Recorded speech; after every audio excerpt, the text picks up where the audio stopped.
Julio Cortázar. Final del juego.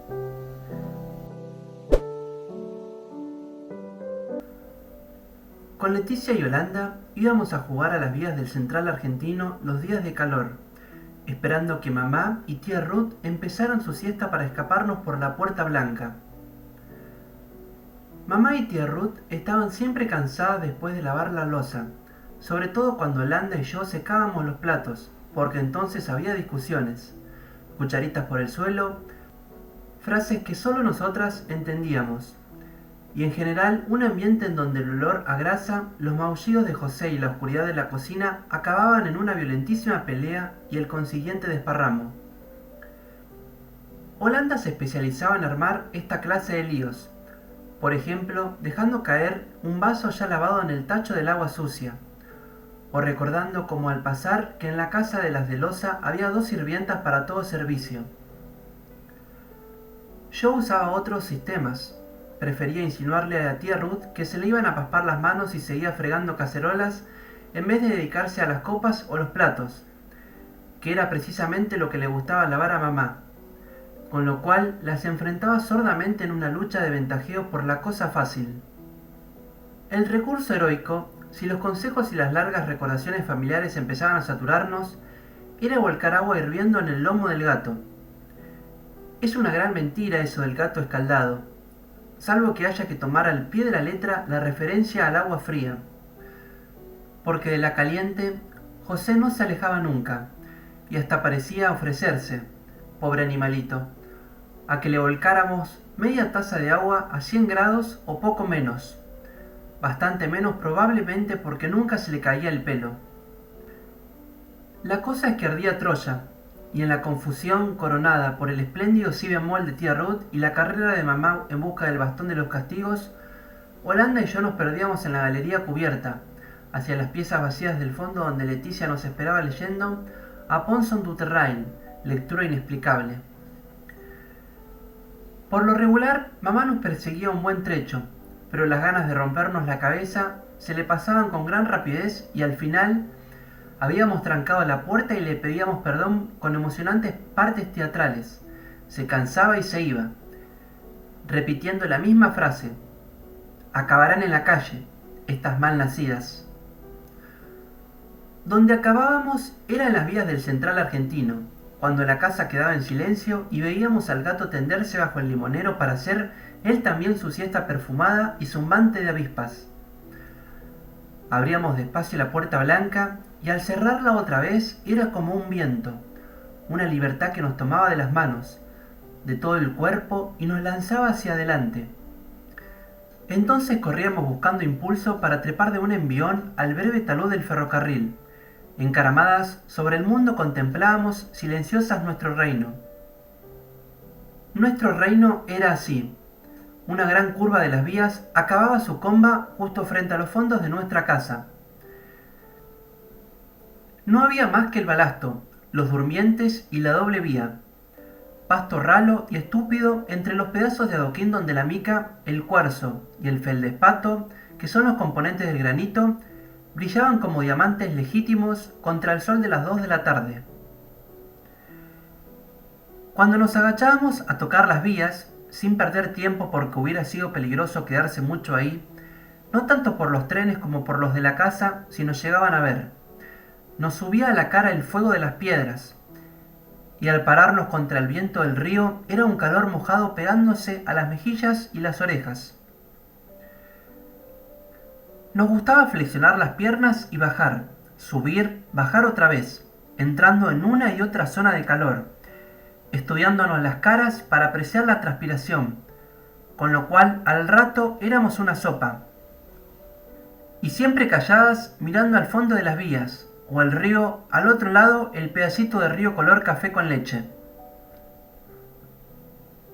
Después de esta primera inspección del reino, bajábamos el talud y nos metíamos en la mala sombra de los sauces pegados a la tapia de nuestra casa, donde se abría la puerta blanca.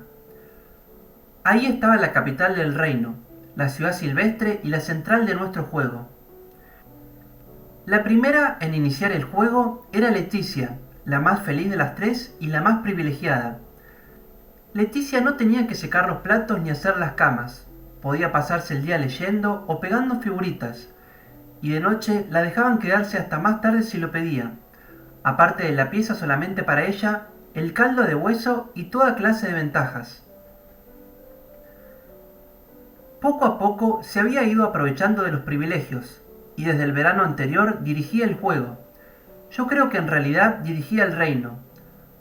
Por lo menos se adelantaba a decir las cosas y Holanda y yo aceptábamos sin protestar, casi contentas. Es probable que las largas conferencias de mamá sobre cómo debíamos portarnos con Leticia hubieran hecho su efecto, o simplemente que la queríamos bastante y no nos molestaba que fuese la jefa. Lástima que no tenía aspecto para jefa, era la más baja de las tres y tan flaca. Holanda era flaca, y yo nunca pesé más de 50 kilos, pero Leticia era la más flaca de las tres, y para peor una de esas flacuras que se ven de afuera, en el pescuezo y las orejas. Tal vez el endurecimiento de la espalda le hacía parecer más flaca. Como casi no podía mover la cabeza a los lados, daba la impresión de una tabla de planchar parada, de esas forradas de género blanco como había en la casa de las de loza.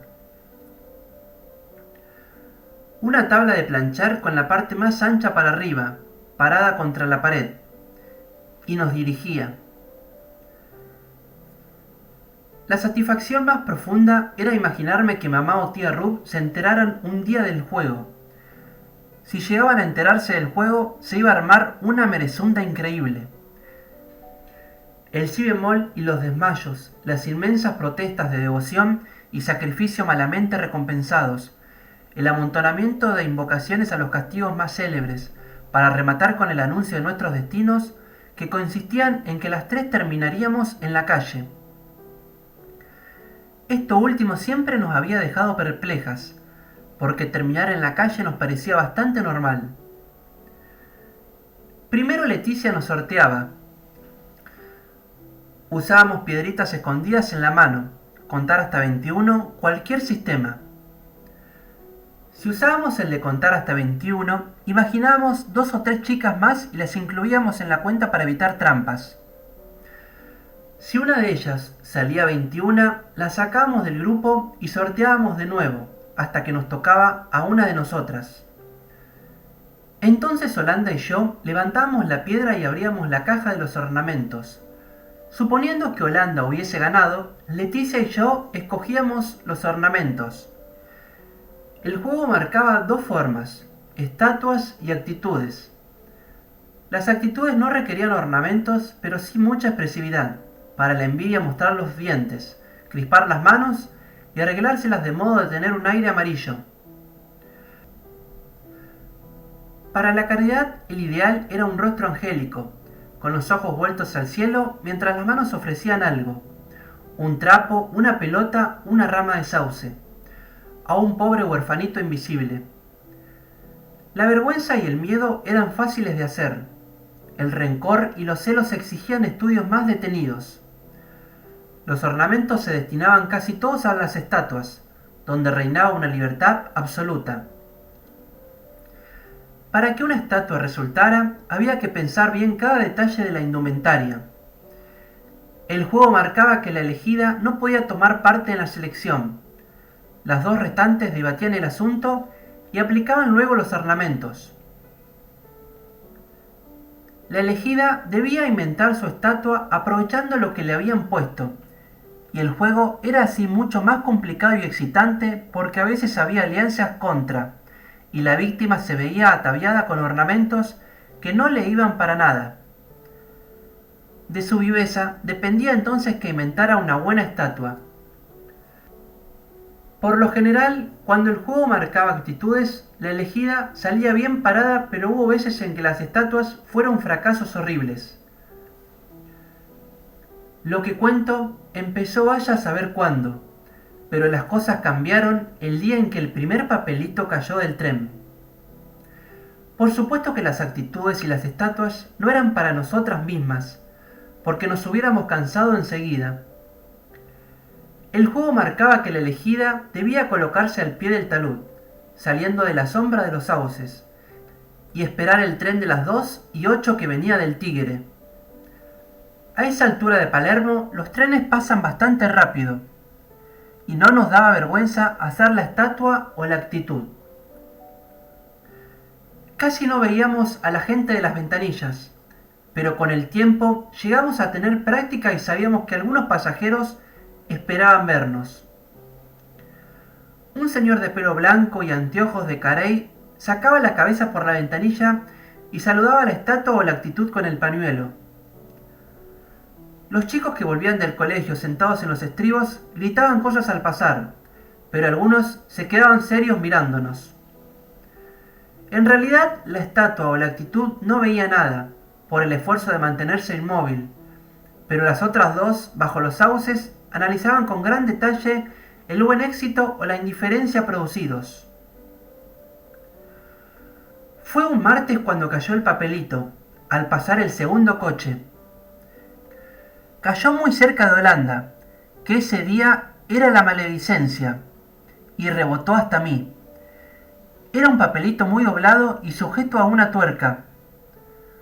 Con letra de varón y bastante mala, decía: muy lindas estatuas. Viajo en la tercera ventanilla del segundo coche. Ariel B. Nos pareció un poco seco, con todo ese trabajo de atarle la tuerca y tirarlo, pero nos encantó.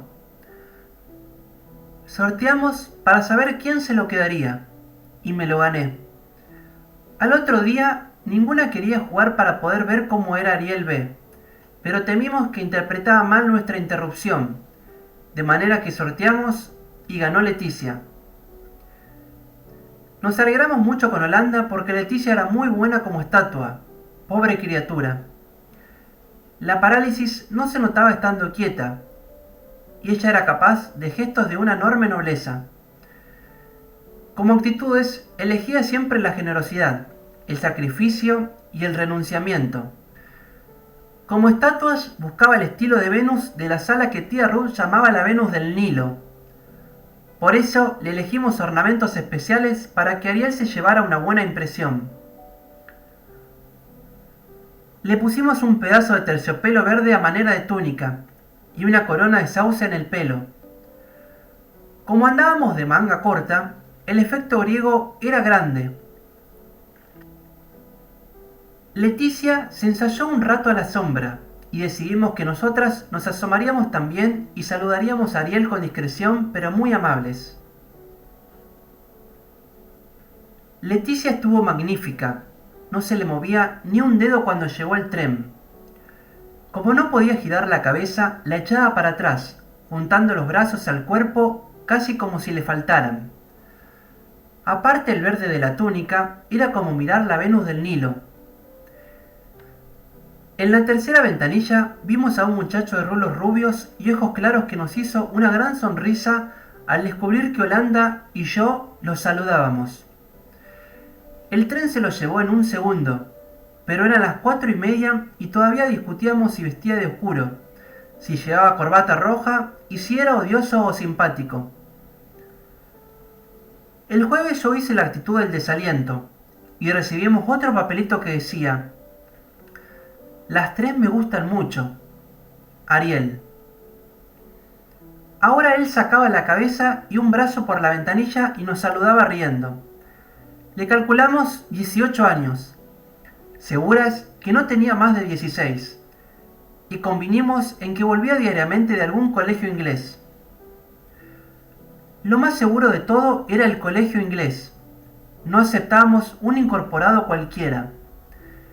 Se vería que Ariel era muy bien. Pasó que Holanda tuvo la suerte increíble de ganar 3 días seguidos. Superándose, hizo las actitudes del desengaño y el latrocinio, y una estatua dificilísima de bailarina, sosteniéndose en un pie desde que el tren entró en la curva. Al otro día gané yo, y después de nuevo. Cuando estaba haciendo la actitud del horror, recibí casi en la nariz un papelito de Ariel que al principio no entendimos. La más linda es la más haragana. Leticia fue la última en darse cuenta, La vimos que se ponía colorada y se iba a un lado. Yolanda y yo nos miramos con un poco de rabia. Lo primero que se nos ocurrió sentenciar fue que Ariel era un idiota, pero no podíamos decirle eso a Leticia, pobre ángel, con su sensibilidad y la cruz que llevaba encima. Ella no dijo nada, pero pareció entender que el papelito era suyo y se lo guardó. Ese día volvimos bastante calladas a casa, y por la noche no jugamos juntas. En la mesa Leticia estuvo muy alegre, le brillaban los ojos y mamá miró una o dos veces a tía Ruth como poniéndola de testigo de su propia alegría. En aquellos días estaban ensayando un nuevo tratamiento fortificante para Leticia, y por lo visto era una maravilla lo bien que le sentaba. Antes de dormirnos, Holanda y yo hablamos del asunto. No nos molestaba el papelito de Ariel. Desde un tren andando las cosas se ven como se ven. Pero nos parecía que Leticia se estaba aprovechando demasiado de su ventaja sobre nosotras. Sabía que no le íbamos a decir nada, y que en una casa donde hay alguien con algún defecto físico y mucho orgullo, todos juegan a ignorarlo empezando por el enfermo, o más bien se hacen los que no saben que el otro sabe. Pero tampoco había que exagerar y la forma en que Leticia se había portado en la mesa o su manera de guardarse el papelito era demasiado. Esa noche yo volví a soñar mis pesadillas con trenes. Anduve de madrugada por enormes playas ferroviarias cubiertas de vías llenas de empalmes, viendo a distancia las luces rojas de locomotoras que venían, calculando con angustia si el tren pasaría a mi izquierda y a la vez amenazada por la posible llegada de un rápido a mi espalda o lo que era peor, que a último momento uno de los trenes tomara uno de los desvíos y se me viniera encima. Pero de mañana me olvidé porque Leticia amaneció muy dolorida y tuvimos que ayudarla a vestirse. Nos pareció que estaba un poco arrepentida de lo de ayer y fuimos muy buenas con ella, diciéndole que esto le pasaba por andar demasiado y que tal vez lo mejor sería que se quedara leyendo en su cuarto. Ella no dijo nada, pero vino a almorzar a la mesa, y a las preguntas de mamá contestó que ya estaba muy bien y que casi no le dolía la espalda. Se lo decía y nos miraba. Esa tarde gané yo, pero en ese momento me vino un no sé qué y le dije a Leticia que le dejaba mi lugar, claro que sin darle a entender por qué, ya que el otro la prefería, que la mirara hasta cansarse. Como el juego marcaba estatua, le elegimos cosas sencillas para no complicarle la vida, y ella inventó una especie de princesa china, con aire vergonzoso, mirando al suelo y juntando las manos como hacen las princesas chinas. Cuando pasó el tren, Holanda se puso de espaldas bajo los sauces, pero yo miré y vi que Ariel no tenía ojos más que para Leticia. La siguió mirando hasta que el tren se perdió en la curva, y Leticia estaba inmóvil y sabía que él acababa de mirarla así. Pero cuando vino a descansar bajo los sauces, vimos que sí sabía, y que le hubiera gustado seguir con los ornamentos toda la tarde, toda la noche. El miércoles sorteamos entre Holanda y yo porque Leticia nos dijo que era justo que ella se saliera. Ganó Holanda con su suerte maldita, pero la carta de Ariel cayó de mi lado. Cuando la levanté, tuve el impulso de dársela a Leticia, que no decía nada, pero pensé que tampoco era cosa de complacerle todos los gustos, y la abrí despacio.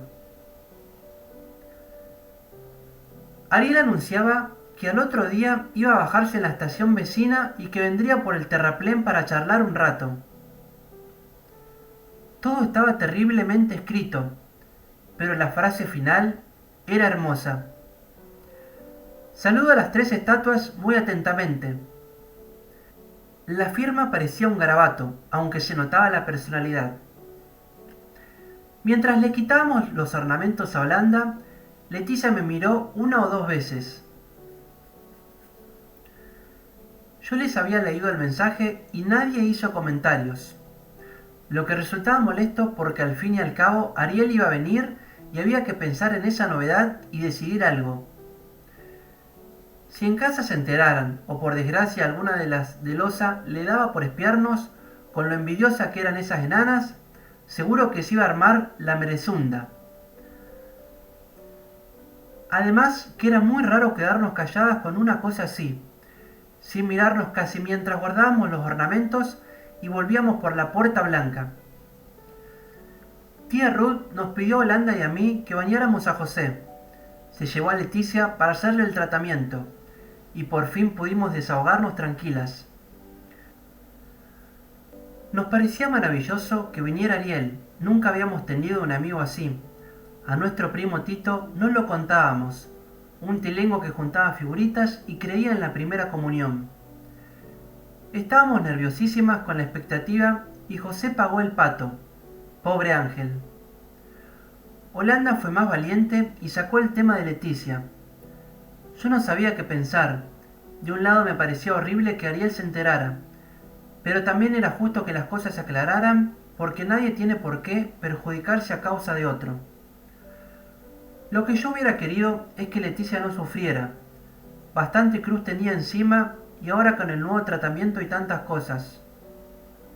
A la noche mamá se extrañó de vernos tan calladas y dijo qué milagro, si nos habían comido la lengua los ratones. Después miró a tía Ruth y las dos pensaron seguro que habíamos hecho alguna gorda y que nos remordía la conciencia. Leticia comió muy poco y dijo que estaba dolorida, que la dejaran ir a su cuarto a leer Rocambole. Holanda le dio el brazo aunque ella no quería mucho, y yo me puse a tejer, que es una cosa que me viene cuando estoy nerviosa. 2 veces pensé ir al cuarto de Leticia. No me explicaba qué hacían esas dos ahí solas. Pero Holanda volvió con aire de gran importancia y se quedó a mi lado sin hablar hasta que mamá y tía Ruth levantaron la mesa. Ella no va a ir mañana. Escribió una carta y dijo que si él pregunta mucho, se la demos. Entornando el bolsillo de la blusa, me hizo ver un sobre violeta. Después nos llamaron para secar los platos y esa noche no dormimos casi enseguida por todas las emociones y el cansancio de bañar a José. Al otro día me tocó a mí salir de compras al mercado y en toda la mañana no vi a Leticia que seguía en su cuarto. Antes que llamaran a la mesa, entré un momento y la encontré al lado de la ventana, con muchas almohadas y el tomo noveno de Rocambole.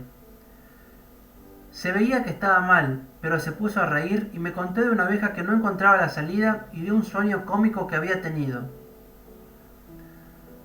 Yo le dije que era una lástima que no fuera a venir a los sauces, pero me parecía tan difícil decírselo bien. Si querés podemos explicarle a Ariel que estabas descompuesta, le propuse, pero ella decía que no y se quedaba callada. Yo insistí un poco en que viniera, y al final me animé y le dije que no tuviese miedo, poniéndole como ejemplo que el verdadero cariño no conoce barreras y otras ideas preciosas que habíamos aprendido en el tesoro de la juventud. Pero era cada vez más difícil decirle nada porque ella miraba a la ventana y parecía como si fuera a ponerse a llorar. Al final me fui diciendo que mamá me precisaba. El almuerzo duró días y Holanda se ganó un sopapo de tía Ruth por salpicar el mantel con tuco. Ni me acuerdo de cómo secamos los platos. De repente estábamos en los sauces y las dos nos abrazábamos llenas de felicidad y nada celosas una de otra. Holanda me explicó todo lo que teníamos que decir sobre nuestros estudios para que Ariel se llevara una buena impresión, porque los del secundario desprecian a las chicas que no han hecho más que la primaria y solamente estudian corte y repujado al aceite. Cuando pasó el tren de las 2:08, Ariel sacó los brazos con entusiasmo, y con nuestros pañuelos estampados le hicimos señas de bienvenida. Unos 20 minutos después lo vimos llegar por el terraplén, y era más alto de lo que pensábamos y todo de gris. Bien no me acuerdo de lo que hablamos al principio. Él era bastante tímido a pesar de haber venido y los papelitos, y decía cosas muy pensadas. Casi enseguida nos elogió mucho las estatuas y las actitudes y preguntó cómo nos llamábamos y por qué faltaba la tercera. Holanda explicó que Leticia no había podido venir y él dijo que era una lástima y que Leticia le parecía un nombre precioso. Después nos contó cosas del industrial, que por desgracia no era un colegio inglés, y quiso saber si le mostraríamos los ornamentos.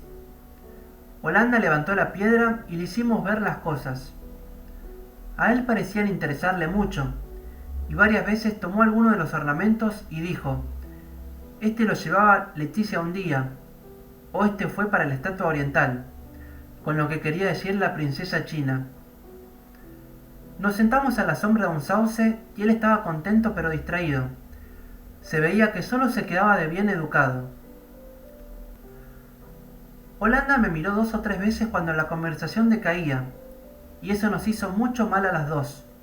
Nos dio deseo de irnos o que Ariel no hubiese venido nunca. Él preguntó otra vez si Leticia estaba enferma y Holanda me miró y yo creí que iba a decirle, pero en cambio contestó que Leticia no había podido venir. Con una ramita, Ariel dibujaba cuerpos geométricos en la tierra, y de cuando en cuando miraba la puerta blanca y nosotras sabíamos lo que estaba pasando. Por eso Holanda hizo bien en sacar el sobre violeta y alcanzárselo, y él se quedó sorprendido con el sobre en la mano.